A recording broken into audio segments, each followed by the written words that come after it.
Muy bien, hermanos y amigos, tendremos el día de hoy nuestra segunda clase correspondiente a la serie de los 10 mandamientos, o podría decirse también la ley de Dios. ¿Alguien recuerda el tema que tratamos la clase anterior? Estuvimos hablando de la vigencia de la ley moral, pero vimos también 3 aspectos de la ley de Dios. ¿Alguien recuerda cuáles eran esos 3 aspectos de la ley de Dios? Perdón, es que, hermana Noelia, ¿cuáles eran? Ceremonial, moral y civil. Muy bien.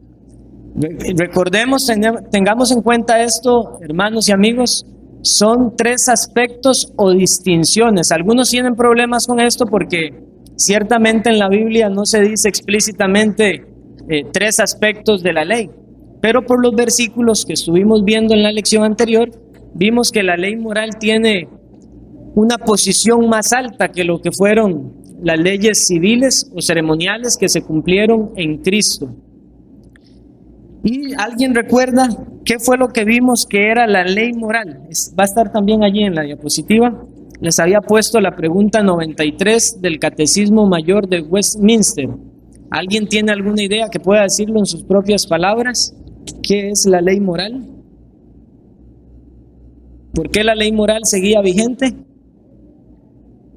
Muestra el carácter de Dios y nos muestra desde luego entonces la voluntad de Dios. Voy a leer nuevamente lo que dice la pregunta 93 del Catecismo Mayor de Westminster.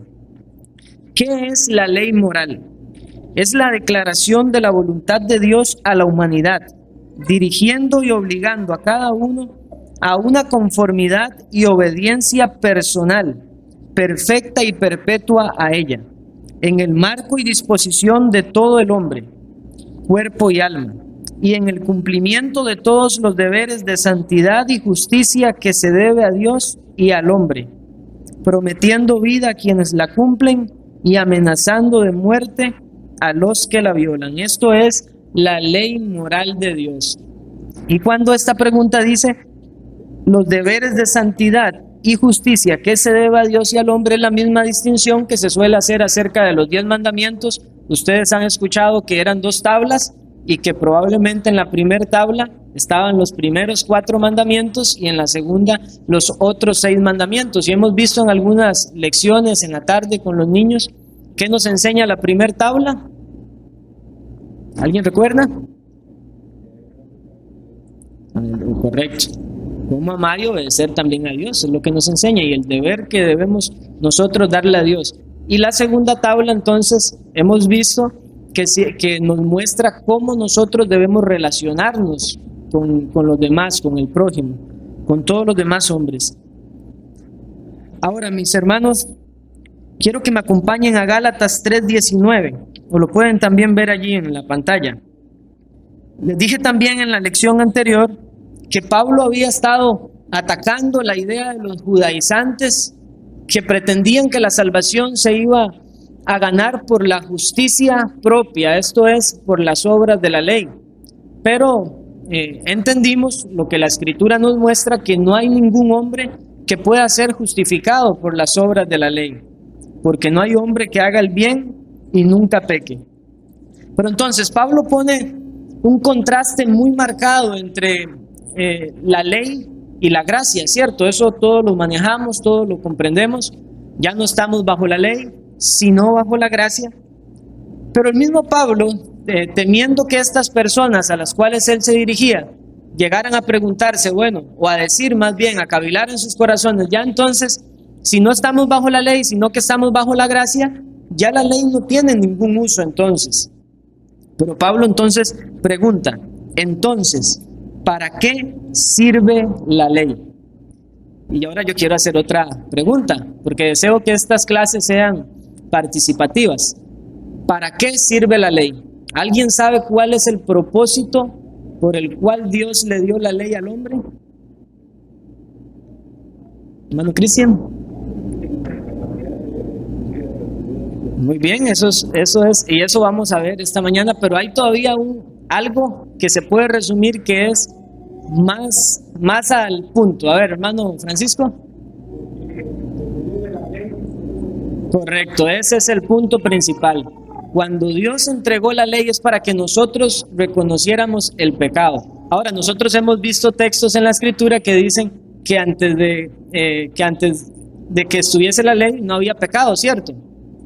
Pero entonces, ¿cómo entenderíamos nosotros esa expresión bíblica? Que sin ley no hay pecado. Pero ciertamente hubo pecado antes de la ley, porque la ley fue promulgada en el Sinaí. Entonces, ¿cómo nosotros llegamos a decir que antes de la ley no había pecado? ¿Cómo entenderíamos nosotros esas expresiones que aparecen en el Nuevo Testamento? ¿Será que esas personas no tenían culpabilidad delante de Dios porque no había una ley promulgada formalmente? ¿Cómo creen? A ver, alguien que pudiera decirme cómo podemos tomar esas expresiones del Nuevo Testamento. Hermano Francisco. Correcto, bajo la ley moral. Y habíamos visto en la primera lección que cuando Dios creó al hombre a imagen y semejanza suya, había puesto una ley en su corazón, que fue lo que vimos en Romanos. Entonces la ley ahí está. Simplemente que después de la caída, esta imagen de Dios en el hombre fue distorsionada y por extensión entonces le ha costado al hombre con ese entendimiento entenebrecido mirar claramente lo que es el pecado. Y por eso es que nosotros vemos en muchos lugares personas que hacen mal bajo la ley de Dios, pero que piensan que no hay nada, no hay ningún problema, no hay ninguna gravedad, porque aunque tienen la ley natural de Dios, esa ley primaria que vimos en la primera clase, en sus corazones, sin embargo, no tienen la capacidad siempre de reconocer esa ley, a pesar de que las conciencias les acusan. Entonces Dios promulgó nuevamente esta ley en el Sinaí y se la dio a un pueblo que era el pueblo de Israel. Y entonces nosotros podemos decir que lo que Dios hizo en ese momento específico fue, por decirlo de alguna manera, recapitular la ley que Él había implantado en el corazón de nosotros los hombres y ponerla de manera formal para que entonces, por la ley, viniera el conocimiento del pecado. Vean lo que dice Pablo en Romanos 7. Romanos 7:7 dice el apóstol Pablo: ¿qué diremos pues? ¿La ley es pecado? En ninguna manera. Pero yo no conocía el pecado sino por la ley, porque tampoco conociera la codicia si la ley no dijera: no codiciarás. Mas el pecado, tomando ocasión por el mandamiento, produjo en mí toda codicia, porque sin la ley el pecado está muerto. Y en el versículo 9 dice el apóstol Pablo: y yo sin la ley vivía en un tiempo, pero venido el mandamiento, el pecado revivió y yo morí. Pablo no está diciendo que es que él no tenía absolutamente ninguna ley. Lo que él está diciendo es que no tenía una conciencia plena de la ley. Y por eso él dice que el pecado revivió. No dice el pecado inició o vivió, no, revivió. Ahí estuvo siempre. Pero por la ley fue el conocimiento más claramente marcado para Pablo. Y de hecho nosotros vemos en un texto como este que por la ley el pecado ejerce, podría decirse, una presión psicológica en los hombres. Porque lo que Pablo está diciendo aquí es que el pecado, tomando ocasión por el mandamiento, no codiciarás, le hizo en su corazón a él codiciar. Es como cuando nosotros vemos quizás un lugar que dice prohibido entrar o no tocar. Y la reacción natural de los hombres: yo quiero tocar eso, yo quiero ver eso, yo quiero saber qué hay ahí. Porque es justamente cómo reacciona el pecado ante la ley. Entonces, en resumidas cuentas, ese es el propósito inicial de Dios al promulgar la ley, para que nosotros reconociéramos claramente cuál es el pecado que hay en nosotros. Y en el mismo versículo de Gálatas dice Pablo: entonces, ¿para qué sirve la ley? Fue añadida a causa de las transgresiones. Pero nosotros vamos a ver esta mañana los usos de la ley moral de Dios. Y estoy hablando específicamente de la ley moral de Dios porque, como lo vimos anteriormente, es el aspecto, el carácter de la ley que sigue vigente, que va a permanecer siempre. Mientras Dios exista, existirá la ley, porque Dios es ley en sí mismo y la ley, como lo recordaba la hermana Noelia, refleja el carácter santo de Dios y la voluntad de Dios para los hombres. Entonces, la ley existe porque Dios existe. Pero nosotros vamos a ver esta mañana que hay usos legítimos que nosotros podemos darle a la ley de Dios. En la pantalla van a ver ustedes la pregunta número 95 del Catecismo Mayor de Westminster. Y he puesto esta pregunta con su respuesta porque resume, como lo vamos a ver también en nuestra confesión, básicamente la lección que vamos a estar viendo esta mañana. La pregunta 95 dice: ¿cuál es la utilidad de la ley moral para todos los hombres? Y la respuesta es la siguiente: la ley moral es de utilidad a todos los hombres por cuanto que los informa de la naturaleza y voluntad santa de Dios y de sus deberes obligatorios de andar en conformidad con ella, para convencerlos de su incapacidad y para guardarlos de la corrupción pecaminosa de la naturaleza, corazón y vida de ellos, humillándolos al hacerlos sentir su pecado y miseria, y enseguida les ayuda a tener una idea clara de la necesidad que tienen de Cristo y la perfección de su obediencia. Eso es básicamente lo que va a tratar la lección esta mañana, pero vamos a definir vamos a conocer algunos conceptos o términos que se ponen de manera sistemática para una mejor didáctica y que nosotros podamos captar más claramente lo que nos dice el Catecismo Mayor de Westminster o lo que nos dice la Confesión Bautista. Voy a leer para ustedes lo que dice el párrafo 6 del capítulo 19 de la Ley de Dios de nuestra confesión. Dice: aunque los verdaderos creyentes no están bajo la ley como pacto de obras para ser por ella justificados o condenados, sin embargo, esta ley es de gran utilidad, tanto para ellos como para otros, es decir, tanto para creyentes como para no creyentes, en que como regla de vida les informa la voluntad de Dios y de sus deberes, les dirige y obliga a andar en conformidad con ella, les revela también la pecaminosa contaminación de sus naturalezas, corazones y vidas, de manera que, al examinarse a la luz de ella, puedan llegar a una convicción más profunda de su pecado, a sentir humillación por él y odio contra él, junto con una visión más clara de la necesidad que tienen de Cristo y de la perfección de su obediencia. También la ley moral es útil para los regenerados, esto es, para los creyentes, a fin de restringir su corrupción, en cuanto que prohíbe el pecado, y sus amenazas sirven para mostrar que los pecados todavía merecen, lo que sus pecados todavía merecen, y qué aflicciones pueden esperar por ellos en esta vida, aun cuando están libres de la maldición y el puro rigor de la ley.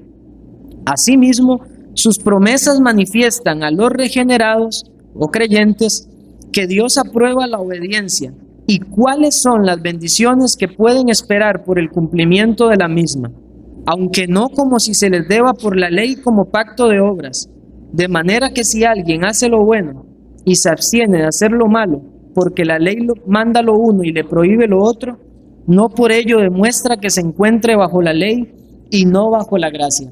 Y esto último que nos dice el párrafo 6 de la Confesión Bautista es muy importante, porque en nuestros tiempos donde la ley de Dios parece ser que genera una aversión hacia aquellos que confiesan la fe en Cristo, cuando se habla de la ley, ¿cuál es la reacción natural de las personas? No, mire, usted es un legalista. Nosotros ya no estamos bajo la ley, la Biblia es clara. El Hijo de Dios ya no está obligado a la ley, Cristo es el cumplimiento de la ley. A mí no me hable de la ley porque eso es legalismo. ¿Pero qué dijimos nosotros que es legalismo? Legalismo es querer ganar la salvación en base a las obras. Y nosotros tenemos que tener siempre marcada esta distinción, porque querer obedecer a Dios, honrarle a Él, obedecer su voluntad, en ningún momento es legalismo. Un ejemplo de eso lo tenemos con el cuarto mandamiento, el día del Señor. ¿Qué suele decir las personas cuando ven que hay cristianos que por la ley de Dios reconocen la autoridad de la ley moral de Dios y guardan el día del Señor? No, mire, eso es legalismo. Eso, a mí no me venga con eso porque eso es legalismo. No, en ningún momento. Eso es lo que dice la confesión, que el querer guardar los mandamientos del Señor no por ello demuestra que se encuentra bajo la ley. O sea, no quiere ganar la salvación por obras. Pero cuando Dios transforma la vida de una persona, cuando le da un nuevo nacimiento, cuando salva a un pecador que se arrepiente, esta ley de Dios es implantada, porque es la promesa del pacto que nosotros vimos en Jeremías. Pondré mi ley en sus corazones. Y entonces, voluntariamente y con gratitud de corazón, el Hijo de Dios corre por los mandamientos del Señor. Voy a leer para ustedes lo que dice el Salmo 119, versículo 33. Enséñame, oh Jehová, el camino de tus estatutos, y los guardaré hasta el fin. Dame entendimiento, y guardaré tu ley, y la cumpliré de todo corazón. Eso es la oración de un hijo de Dios. Dame entendimiento, guardaré tu ley, y la cumpliré de todo corazón. Y eso es lo que hace la nueva naturaleza que Dios le da a una persona a través del Espíritu Santo y por la palabra. Entonces, nosotros debemos tener claramente distinguidas estas dos cosas. Guardar la ley por gratitud, por la novedad de vida que tiene el Hijo de Dios, no es lo mismo que ser legalista. Porque nosotros obedecemos primeramente porque Dios merece ser obedecido, porque Él como creador es la autoridad y Él implantó su ley. Así que aún los no creyentes deben obedecer a Dios y están obligados a la ley moral de Dios porque Él es el creador. Y con mucha más razón, cuando nosotros, por medio del Señor Jesucristo, somos pasados al nuevo pacto, es decir, al estar bajo la gracia de Dios, ya tenemos la relación no solamente de creador con criatura, sino de redentor redimidos. Y ese nuevo corazón se deleita en la ley de Dios. De lo contrario, nosotros no podríamos citar, por ejemplo, el Salmo 1. ¿Quién es bienaventurado? Dice aquel que no anduvo en el camino de los pecadores. Y después dice en el versículo 2, sino que en la ley de Jehová está su delicia, y en ella medita de día y de noche. Entonces, por estar bajo la gracia, ya no podríamos, según el entendimiento de esas personas, ya no podríamos ver el Salmo 1 como debiéramos verlo, que en la ley está la delicia del Hijo de Dios. Entonces nosotros vamos a ver esta mañana los tres usos de la ley moral, que son los que leímos en el párrafo 6 de la Confesión Bautista en el capítulo 19 de la ley de Dios. Ahora, como les decía anteriormente, para hacer la enseñanza más fácil o más entendible, los reformadores utilizaron tres términos que distinguen estos usos de la ley moral de Dios. El primer término que se utilizó es usos civiles, y lo puse ahí porque el latín era la forma en que se manejaban en aquel entonces, pero ustedes pueden ver ahí que eso significa uso civil. Ahí están resumidos, porque he visto que a algunos les gusta tomar foto a la diapositiva. Bueno, ese es el meollo de lo que estaremos viendo. El uso civil o político, como algunos le llaman, tiene una función o un uso que es restringir el pecado. El segundo uso es el uso pedagógico, y ese uso pedagógico lo que hace es mostrar el pecado. Y el tercer uso es el uso didáctico. ¿Y qué es lo que nosotros vamos a ver con ese uso de la ley? Que moldea la vida, o dirige, o gobierna. Entonces, si alguien quiere tomarle una foto a eso, eso es básicamente el resumen de lo que estaremos viendo esta mañana. Pero pasemos entonces al uso civil, el uso civil de la ley moral de Dios. Ahora, este uso civil, ¿a qué nos referimos con el uso civil o político? A lo que nos referimos es que la ley, en primer lugar, presupone el pecado, y que al afirmarlo allí, sirve para refrenarlo o para restringirlo. Y esto es parte de la obra de la gracia común del Señor. Entonces, ¿qué es lo que significa esto? Significa que aún las personas que no son creyentes, que no tienen ninguna relación con Dios, cuando ven las amenazas de la ley, como lo leímos anteriormente en la Confesión Bautista y en la pregunta del Catecismo Mayor de Westminster, cuando ven las amenazas de la ley, se refrenan a hacer lo malo. Y esto tiene de alguna manera una relación con una doctrina muy importante del cristianismo, que es la incapacidad total del hombre, la depravación del hombre. Nosotros reconocemos que todo hombre en su estado natural es malo por naturaleza, viene con el pecado que le gobierna. Y entonces, ¿qué pasaría si no existiera esa ley? El hombre viene por naturaleza defectuoso ya. ¿Qué pasaría si no hay una ley que dice, si usted hace esto, esta es la consecuencia? ¿Qué creen que pasaría? Sería un caos completo, porque todo el mundo que quisiera hacer las concupiscencias de sus propios corazones, y no habría nada que les refrenara esa maldad. Ahora, este uso es simplemente eso, y quiero que tengamos esto claro también, es simplemente restringir. Este uso de la ley de Dios no altera, porque no puede la ley tan siquiera alterar el corazón del hombre por cuanto es débil por la carne, nos dice la Escritura. Entonces, lo único que hace es refrenarlo, pero también está aunado a la obra soberana de Dios, porque nosotros reconocemos que todos en nuestro estado natural o desde nuestro nacimiento venimos en pecado.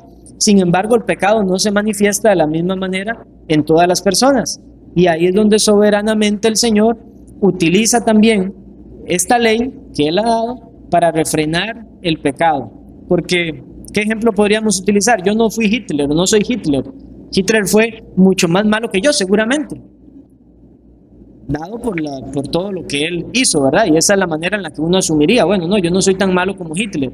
Ahora, yo no he hecho lo malo de Hitler, pero yo no podría decir que yo no era tan malo como él. En nuestro razonamiento natural uno dice, no, yo no fui tan malo como él. No, yo no he llegado a la totalidad de la maldad que habitaba en mí. No llegué a eso porque el Señor no lo permitió. Pero entonces el Señor obra soberanamente, indistintamente en todos los corazones, pero ha puesto su ley para restringir esta maldad.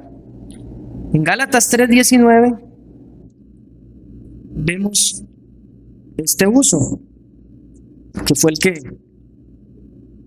leímos anteriormente. ¿Para qué sirve la ley? Fue añadida a causa de las transgresiones. Y un pasaje todavía más claro está en Timoteo, 1 Timoteo, capítulo 1, versículos 9 y 10. 1 Timoteo, capítulo 1, versículos 9 y 10. Dice Pablo, conociendo esto, que la ley no fue dada para el justo, sino para los transgresores y desobedientes, para los impíos y pecadores, para los irreverentes y profanos, para los parricidas y matricidas, para los homicidas, para los fornicarios, para los sodomitas, para los secuestradores, para los mentirosos y perjuros, y para cuantos se opongan, a la sana doctrina. Y vemos en este versículo el primer uso de la ley, entonces, que es el uso civil. Restringe el pecado en los hombres, restringe el pecado en la sociedad. Y vean lo que dice el versículo 8. Pero sabemos que la ley es buena si uno, ¿qué dice?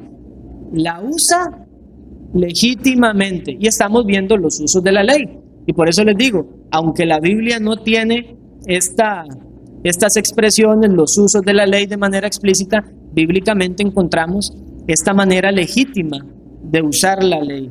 Entonces aquí vemos esto. Ahora, habíamos visto también en la lección anterior que la ley civil ya no estamos obligados a la ley civil de manera en que los israelitas estaban obligados a la ley civil, pero sus principios de justicia y equidad siguen siendo vigentes para nosotros.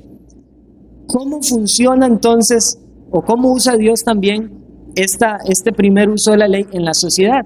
Bueno, cuando un gobierno o una nación se ajusta cada vez más a la ley de Dios, por extensión, el pecado va a estar mayormente restringido, porque es el uso que Dios hace de su ley. Pero cuando un gobierno o una nación comienza a apartarse de la ley de Dios, ¿qué es lo que pasa según este uso de la ley? Hay más y más y más caos. Y justamente en esta descripción de Hablemos de nuestro país propiamente. Vemos cómo hay un apartamiento, se desea ese distanciamiento de la ley de Dios como que si fuera algo aversivo, como que si Dios, dicen ellos, hacen sus propios derechos humanos, entonces Dios es un arbitrario con su ley y no tiene consideración por todas las personas, pero se les olvida algo: Dios es el creador y la ley de Dios es la que gobierna. Y a manera de aplicación, entonces, bajo este entendimiento de lo que significa el uso civil de la ley de Dios, que va a restringir el pecado, a manera de nosotros ejercer, por ejemplo, a manera de aplicación, nuestro voto, como la responsabilidad de ciudadanos que tenemos, ¿qué debemos de nosotros enfocar entonces en nuestra mente cuando vamos a evaluar los candidatos? El que se apegue y el que se ajuste más a la ley de Dios. Nuestra conciencia cristiana nos debería ayudar a entender esto y entonces procurar que en nuestra nación predominen los valores cristianos. Ahora, esto no es el reconstruccionismo ni es la teonomía, como muchos sugieren, de imponer absolutamente cada cosa del Antiguo Testamento, de la ley de Dios a los países. No, pero si entendemos estos principios de justicia y equidad, nuestra vida debe dirigirse también en base a ello. Y por eso es que en nuestras propias familias estamos o tenemos que estar reconociendo en nuestros hijos y en nosotros mismos la ley de Dios para que nuestro pecado sea refrenado. Porque cuando hablamos de este uso, es probable que la mayoría digan, bueno, ese uso es puntualmente para los incrédulos. Y es cierto, es principalmente para los incrédulos, pero no tiene aplicación en el cristiano. Claro que tiene aplicación, porque nosotros aún batallamos contra los deseos de la carne. Y si no estuviesen esas amenazas en la ley, probablemente cederíamos cada vez más al pecado. Pero el Señor ha puesto amenazas y ha puesto también recompensas. Y conforme nosotros vamos creciendo en la santidad, guardando la palabra del Señor, vamos caminando también por esas recompensas que el Señor nos ha dado. El mismo Pablo decía, recibiré mi galardón. Entonces a nosotros el Señor, como sus hijos, también nos pone recompensas para que nosotros utilicemos la ley legítimamente. Y no solamente en los incrédulos, sino también en los creyentes. Vean lo que dijo Samuel Bolton, fue un teólogo puritano, estamos hablando del siglo XVII. Dijo él, bendito sea Dios que hay este temor sobre los espíritus de los hombres malvados. De otra manera, no podríamos vivir bien en este mundo. Un hombre sería un demonio para otro. Cada hombre sería un Caín a su hermano, un Amnón a su hermana, un Absalón a su padre, un Saúl a sí mismo, un Judas a su maestro. Porque lo que uno hace, todos los hombres lo harían, si no fuera por una restricción a sus espíritus. Una manera más clara de decirlo, realmente no la he hallado. Nosotros podemos usar legítimamente la ley en su primer uso. El uso civil. Muy bien, ese es el primer uso de la ley. El uso civil. Ahora, ¿cuál es el segundo uso de la ley? Ese fue el que el hermano Cristian mencionó anteriormente. Es conocido como el uso pedagógico. Este uso lo que hace es que Dios, a través de la ley, muestra nuestra pecaminosidad y mediante ese conocimiento que la ley nos da de nuestro pecado, el Señor mismo sacude nuestra conciencia y nos lleva a Cristo como un maestro. Entonces, eso es lo que dice Gálatas 3:24. Pero antes de leer Gálatas 3:24, tenemos que ver algún versículo primeramente. Vaya conmigo a Romanos 3:20. Porque quiero que todos estos usos los vayamos relacionando. Ya que por las obras de la ley ningún ser humano será justificado delante de él, porque por medio de la ley es el conocimiento del pecado. Romanos 5:13. Pues antes de la ley había pecado en el mundo, pero donde no hay ley, no se inculpa de pecado. Y en el mismo capítulo 5, versículo 20, pero la ley se introdujo para que el pecado abundase, mas cuando el pecado abundó, sobreabundó la gracia. Aquí nosotros en este uso, ¿qué es lo que reconocemos en la ley de Dios? La ley de Dios es usada como un medio de gracia de parte de Dios. Y muchos podrían decir, ¿cómo? La ley es un medio de gracia, pero la ley condena. Sí, condena al que quiere ser justificado por las obras de la ley. Pero Dios utiliza la ley, porque entendemos, lo vamos a ver a mayor detalle en la siguiente lección. La palabra consta de dos cosas, ley y evangelio. Y la palabra como un todo es un medio de gracia para las personas. Entonces, esta ley no solamente es que muestra el pecado, sino que, como lo dice Gálatas 3, ahora sí vaya conmigo a Gálatas 3, versículo 24, funciona como un tutor o como un maestro. Gálatas 3:24, de manera que la ley ha sido nuestro ayo. Un ayo era un esclavo que se encargaba de instruir o de educar a los hijos de esa familia antes de que fueran mayores de edad. Dice, de manera que la ley ha sido nuestro ayo para llevarnos a Cristo, a fin de que fuésemos justificados por la fe. ¿Se opone entonces la ley a la fe? En ninguna manera. Más bien, la ley, al funcionar como un medio de gracia, al señalar la transgresión al hombre y hacerle entender que en su maldad no podría cumplir en la totalidad de la ley de Dios, la obediencia perfecta que Dios exige, entonces la ley le señala a Cristo. Y si nosotros nos vamos al Antiguo Testamento, ¿de qué manera la ley señalaba a Cristo? ¿Cuál fue uno de los aspectos que vimos? El aspecto ceremonial. ¿Qué hacían esas ceremonias? Llevar a las personas a entender que iba a venir un Cordero perfecto, el Cordero de Dios, que iba a expiar los pecados de los pecadores que creyeran en Él, que se apropiaran de la fe en el Señor Jesucristo. Entonces, debemos ver esto, hermanos y amigos. La ley es en realidad un medio de gracia y la ley no se opone en ninguna manera al Evangelio. Este uso pedagógico, nosotros entonces vemos cómo la Escritura personifica la ley. Eso lo que hace es una personificación de la ley, la pone como un ayo.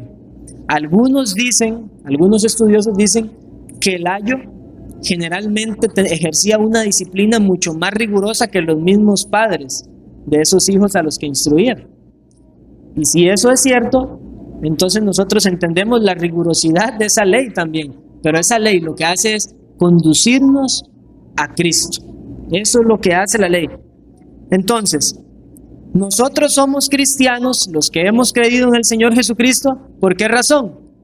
Porque ha pasado por nosotros este uso de la ley. Dios nos ha mostrado nuestro pecado a partir de la ley, y esa ley, viéndonos nosotros en esa desesperación, como hicieron aquellos hombres cuando el apóstol Pedro predicó y dijo, ¿qué haremos ahora, hermanos, varones, para ser salvos? Bueno, la ley nos lleva a Cristo como un ayo, como un tutor. Pero, insisto en esto una vez más, la ley no tiene poder para vivificar. No tiene ningún poder para vivificar, por cuanto es débil por la carne, dice Pablo en Romanos. La ley nos puede guiar a Cristo, pero no nos vivifica. La vida únicamente está en Cristo, que se presenta a través de su glorioso evangelio, un evangelio gratuito, pero costoso para Dios, porque costó la sangre del Hijo eterno. Pero la ley es la que nos conduce a Cristo. Es como un capitán que va allí diciéndonos, allá, aquel es el lugar. Y eso hace que entonces nosotros dejemos todo intento de vanagloria, todo intento de jactancia personal respecto a nuestras obras, porque el mismo Señor nos dice, usted es ineficiente, usted es incapaz, usted no puede tener absolutamente ningún mérito delante de mí, pero yo le he provisto de alguien, mi Hijo Jesucristo. Y de esa manera entonces la ley es usada de manera pedagógica, y esta palabra pedagógico viene de la palabra griega que se utiliza ahí, que es donde nosotros tenemos esta palabra pedagogía o pedagogo. Vamos a leer un texto más. Romanos 7, versículos 7 al 11. Vamos a leer solo el versículo 11. Porque el pecado, tomando ocasión por el mandamiento, me engañó y por él me mató. Entonces, la ley no puede vivificar. La ley nos señala nuestra condenación, pero nos lleva a Cristo. Y en el versículo 12 dice Pablo, de manera que la ley a la verdad es santa y el mandamiento santo, justo y bueno. ¿Por qué la ley, mis hermanos y amigos, no tiene poder para vivificar? ¿No es cierto que la ley dice, haz esto y vivirás? Es la misma cita que utiliza Pablo a los Gálatas, que la ley dice, haz esto y vivirás. ¿Por qué la ley no puede vivificar? ¿Perdón? Ok, pero ¿por qué la ley no nos puede vivificar a nosotros?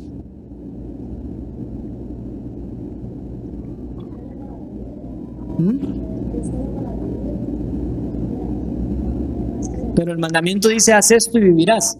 ¿Por qué? No es como raro que el Señor nos diga, si el propósito de la ley fue para mostrar nuestro pecado y después nos dice, haz esto y vivirás, ¿puede vivificar la ley? ¿Sería por obras? Pero correcto, es el estándar que la ley demanda ahora. Y eso es donde hay una gran diferencia entre las palabras que Dios le dio a Adán. Guarda le dio una ley, no comerás del árbol del bien y el mal, porque si comes de él, ciertamente morirás. Pero a diferencia, cuando Dios promulga su ley, ya el hombre está caído en su pecado, ya no tiene la obediencia perfecta, y por eso dentro de la misma ley que Dios dio, previó sacrificios para que el hombre tuviera fe en ese Mesías que había de venir. Pero el autor de Hebreos nos dice que esos sacrificios no podían limpiar verdaderamente el pecado hasta que viniera Cristo. Entonces, la manera en la que Dios dio la ley en el monte Sinaí, cuando promulgó los 10 mandamientos, su ley moral formalmente y toda la demás ley ceremonial y civil, lo que está haciéndonos entender no es que nosotros podemos ganar la salvación por las obras, porque ya nuestro estándar no está recto delante de Dios, no podemos vivir sin pecar. Entonces, era ilógico el pensamiento de los judaizantes, como es ilógico el pensamiento de muchas personas hoy en día que dicen que se va a ganar el favor de Dios en base a las obras. Vean cómo estas herejías como el legalismo, que lo vimos ya también en la clase con el pastor Adrián, siguen vigentes al día de hoy. Y otros, por no caer en el legalismo, cayeron en el otro opuesto, que fue lo que vimos, el antinomianismo, es decir, aquel entendimiento de que si el hombre está en Cristo ya no está obligado a la ley. Pero eso es falso, porque la misma ley dice, estas son las leyes, ordenanzas y estatutos de Jehová que tu Dios te da, sed santos, porque yo, Jehová, soy santo. Entonces, y esto lo quiero decir antes de pasar al tercer uso de la ley, el último uso que vamos a ver. ¿Por qué digo esto? Porque si nosotros nos vamos al contexto histórico, cuando Dios dio los 10 mandamientos, ¿en qué momento le dio Dios al pueblo de Israel los 10 mandamientos? ¿Cuál era la historia? ¿Qué había pasado? En el monte Sinaí, pero ¿qué había pasado? Los había liberado de la esclavitud en Egipto. Y una vez que Dios liberó al pueblo de la esclavitud de Egipto, le dio su ley. Dios no dio su ley en Egipto para decirles, si ustedes hacen esto ahora, entonces yo voy a ser su Dios y los voy a librar. No, los sacó y después les dijo, yo soy Jehová tu Dios, que te libró de la tierra de Egipto.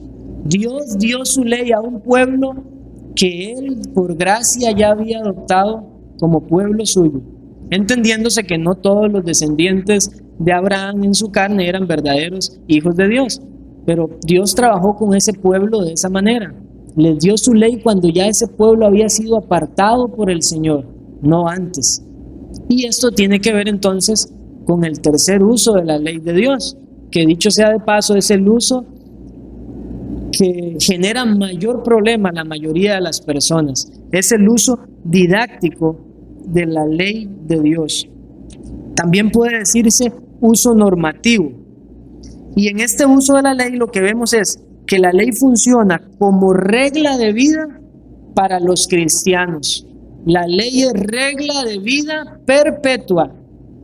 No solamente para los incrédulos, sino mucho más aún para los verdaderos hijos de Dios. ¿Por qué?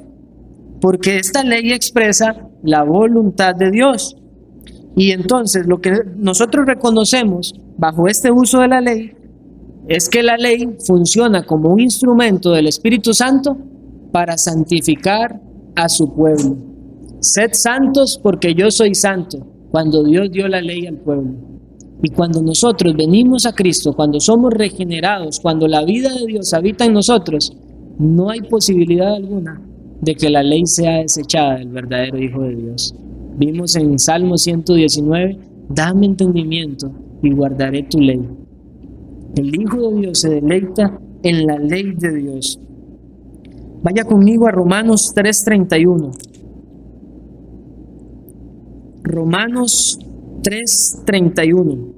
Dice el apóstol Pablo: luego por la fe invalidamos la ley en ninguna manera, sino que confirmamos la ley. ¿Ven entonces cómo este tercer uso de la ley está claramente enseñado en la Escritura? Santiago 1:25, ¿alguien quisiera leer Santiago 1:25? Santiago 1:25, ¿alguien quisiera leerlo? Bueno, Francisco. Amén, gracias. Santiago se está dirigiendo ¿a qué? A incrédulos, a cristianos. Todas las epístolas del Nuevo Testamento están dirigidas a iglesias. Mas el que mira atentamente la perfecta ley y le llama de la libertad. Ah, no, pero mire, hermano, es que es la ley del amor. Es la nueva ley que el Señor Jesucristo puso. La ley del amor, sí. Amén a eso, yo creo eso, es la ley del amor. Pero ¿cómo se expresa el amor? ¿Cómo se expresa el amor a Dios? Si me amáis, guardad mis mandamientos. ¿Y cómo sabemos entonces nosotros que además Santiago está hablando de los 10 mandamientos cuando habla de la perfecta ley? En el capítulo 2, versículos del 8 al 12. Si en verdad cumplís la ley real conforme a la Escritura, amarás a tu prójimo como a ti mismo, bien hacéis. Ok, la ley del amor. Pero si hacéis excepción de personas, cometéis pecado y quedáis convictos por la ley como transgresores, porque cualquiera que guardare toda la ley, pero ofendiere en un punto, se hace culpable de todos. Versículo 11, porque el que dijo, no cometerás adulterio, ¿dónde está eso? En los 10 mandamientos. El que dijo, no cometerás adulterio, también ha dicho, no matarás. ¿Dónde está eso? En los 10 mandamientos, es la ley moral de Dios. El verdadero amor se expresa en los mandamientos. Primera de Juan, capítulo 2, versículos 3 y 5. Primera de Juan 2, 3 al 5. Y en esto sabemos que nosotros le conocemos, si guardamos sus mandamientos. El que dice, yo le conozco, y no guarda sus mandamientos, el tal es mentiroso, y la verdad no está en él. Pero el que guarda su palabra, en este verdaderamente el amor de Dios se ha perfeccionado. Por esto sabemos que estamos en él. ¿Por qué sabemos que alguien es cristiano? Según Juan. Porque guarda sus mandamientos. Eso es lo que el apóstol Juan está diciendo. Y vean, 1 Corintios 7, versículo 19. 1 Corintios 7, 19. Dice el apóstol Pablo, la circuncisión nada es, y la incircuncisión nada es, sino el guardar los mandamientos de Dios. Pero, un momento, Pablo, usted no es el mismo que estaba diciendo que ya no estamos bajo la ley, sino bajo la gracia. Sí, pero entendamos esto, hermanos y amigos, la gracia no cancela la ley, nunca, porque no son fuerzas que están en oposición. son complementarias. La ley lleva al evangelio de la gracia del Señor Jesucristo, y este evangelio de la gracia del Señor Jesucristo nos devuelve a la ley para nuestra santificación. La ley nos santifica, la ley nos muestra la voluntad de Dios, y si nosotros queremos andar en comunión con Dios, según Juan, según Pablo, ¿qué debemos hacer? Guardar sus mandamientos.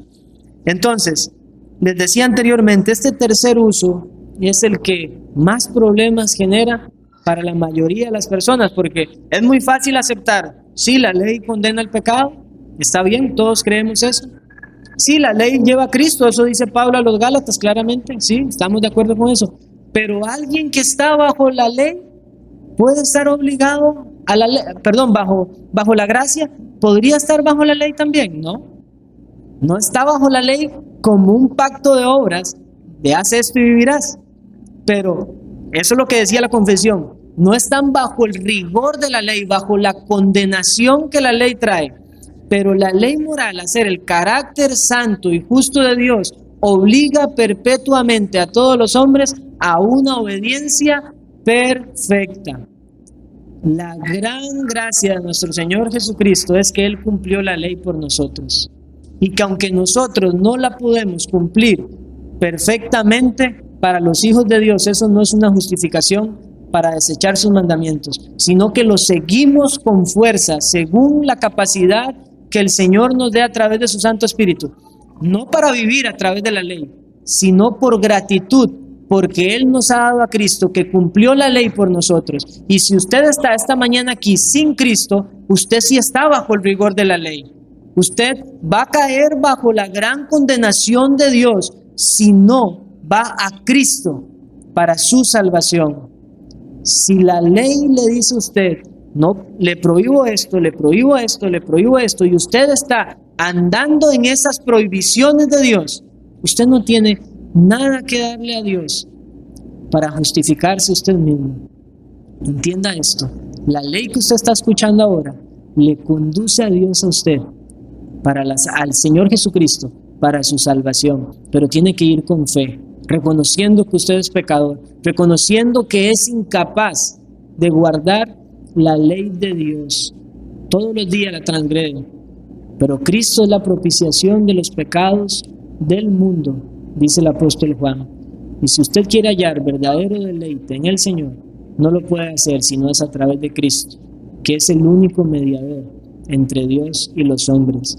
Pero usted, mi hermano creyente, no puede por un momento pensar tampoco que la ley es desechada para usted, porque es por la ley donde usted va a ser santificado, va a crecer en conformidad a la estatura del varón perfecto, y la predestinación que Dios hizo para sus pueblos, para su pueblo, según Romanos, ¿qué es?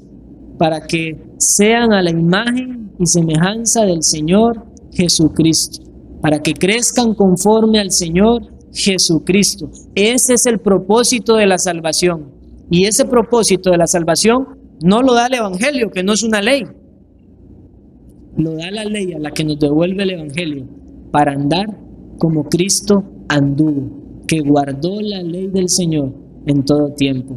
Y gracias sean dadas a Dios el Padre por medio de Cristo, como decía Pablo, que veía el pecado en sus miembros, pero Cristo le libró de esa maldición del pecado. Pero la ley está allí para obedecerla, para deleitarnos en ella. ¿Quiere usted ser feliz, dichoso? Deleítese de día y de noche en la ley de Jehová. Apártese del mal. ¿Y cuál es el mal? ¿Qué es lo malo? La ley de Dios no lo dice, porque la ley de Dios es la que nos dice qué es malo y qué es bueno. Si esta ley no hubiese sido promulgada en el Sinaí, aunque tenemos la ley de Dios que atestigua nuestra conciencia, que fue dada por ser el hombre creado a imagen y semejanza de Él, está tan distorsionada que no reconocemos muchas veces lo bueno y lo malo. Pero Dios promulgó su ley para que el hombre conociera el pecado, para que esa ley le llevara como un ayo a Cristo, y una vez estando en Cristo, aferrados a Él por la fe de Cristo, nosotros veamos la ley como nuestra delicia. Es mi deleite, es mi voluntad. Me regocijo en la ley de mi Señor. Los mandamientos del Señor son perfectos. ¿Qué dice el salmista? Que convierten el alma. ¿Y era un incrédulo? No. Porque nuestro proceso de santificación, de mayor apego al Señor, va a estar brindado conforme más nosotros nos arraigamos a la ley de Dios. Les reitero, no para intentar ganar la salvación por las obras de la ley, porque eso es imposible, y no fue el propósito de Dios en la promulgación de los 10 mandamientos en el Sinaí, sino para que reconozcamos nuestro pecado, que sea refrenado. ¿Según cuál uso? ¿Según cuál uso el pecado es refrenado, restringido? Y que refrenado también esa ley nos lleva a Cristo, ¿según cuál uso? Pedagógico. Y estando en Cristo, ¿cuál uso le damos a la ley? Didáctico o normativo, para regla de vida, para la santificación, para crecer en conformidad a nuestro Señor Jesucristo. Muy bien, hermanos, solo dejaré allí una diapositiva, algunas preguntas para reflexionar. ¿Tienes en alta estima la ley de Dios? ¿Tienes los mandamientos de Dios en tu mente y te esfuerzas por obrar en conformidad a ellos? ¿Te irrita escuchar la predicación de la ley? ¿Crees que observar la ley es legalismo? Recuerda, la ley de Dios es dulce para los creyentes, mas para los incrédulos es gravosa. Así que el Señor nos ayuda a mantener esa distinción entre lo que es vivir en la ley por gratitud y entre lo que es ser realmente un legalista. Oremos.